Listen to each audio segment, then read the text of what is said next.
In the years leading up to her death, Happy Days actor Erin Moran claimed to be depressed about her financial struggles and abandonment. Born in Burbank, California, on October 18, 1960, Erin Moran was the youngest daughter of Sharon and Edward Moran. She attended Walter Reed Junior High School for 1 year, and North Hollywood High School for another year. Her first professional acting job was in a TV commercial. She played Richie Cunningham's baby sister, Joni Cunningham, on ABC's Happy Days, 1974. Like many other child actors, Erin had difficulty finding roles as an adult. Following the cancellation of Happy Days in 1984, she made occasional guest appearances on scripted and reality shows. She eventually moved away from Hollywood after her home was foreclosed on. On April 22, 2017, she died in Corydon, Indiana, where she had been living with her husband of 23 years. She was 56 years old. In this video, we reveal her final harsh days, before her shocking death to her family and the film industry at large. According to a local bartender in the Indiana area, where the late Happy Days star resided, Moran used to come in for drinks and speak openly about how she had lost all her money. In 2012, Moran and her husband Steve Fleischman were living at a Super 8 motel in Corydon, Indiana. According to Amanda Richard, a bartender at O'Carly's bar and restaurant near the motel, Moran came to the bar nearly every day during that period of time and spent most of the afternoon there. Always vodka, neat, Richard told the people. She was fine, and then a little switch would go off, and she'd get belligerent. One of our managers asked her to leave more than a few times. She told me how depressed and upset she was, mostly that she'd lost all her money, Richard recalled.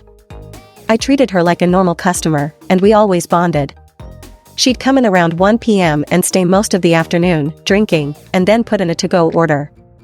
She said she had more bottles of vodka or gin in her room at the motel. I almost never saw her husband. She came by herself. Sometimes she'd come back at night, I guess after she'd slept off the afternoon drinks and sobered up a little.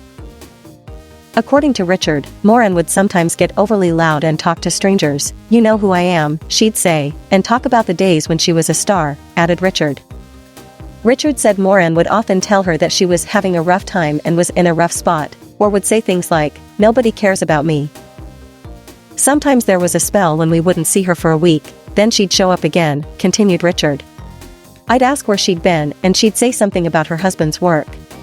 He was the only person in her life I ever heard her mention. I guess she needed something to do while he was at work. I guess he didn't know when to cut her off, or how to stop her. Her hands shook pretty badly, Richard added. You could see her nerves were going down. She was rough around the edges. All right, Moran was eventually banned from O'Carly's, but came back anyway, according to Richard. I'd tell the manager, just give her a chance, but it never lasted, says Richard. She'd go up to people's tables while they were eating and disturb them when she had too much. But she was a big, kind soul, adds Richard.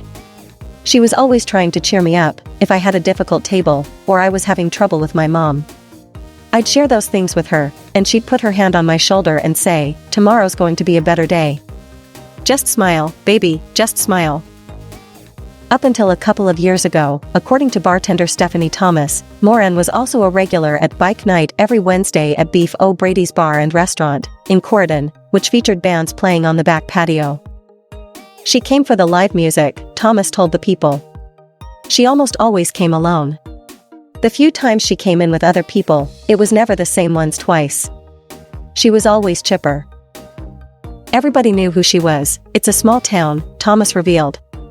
When she came in, there'd be a ripple and word would go around. People would ask her to take pictures with them, and she'd always do it. Thomas says Moran would get a few drinks at the bar before heading outside to the patio. She was usually the first one to get up and dance. She loved to just dance, said Thomas. It didn't matter what kind of band it was. She'd dance all night. When she came in, she always had money for drinks, continued Thomas. She was always talking to people and having a good time. Sometimes she ordered a burger to go, which she said she was taking back to her husband.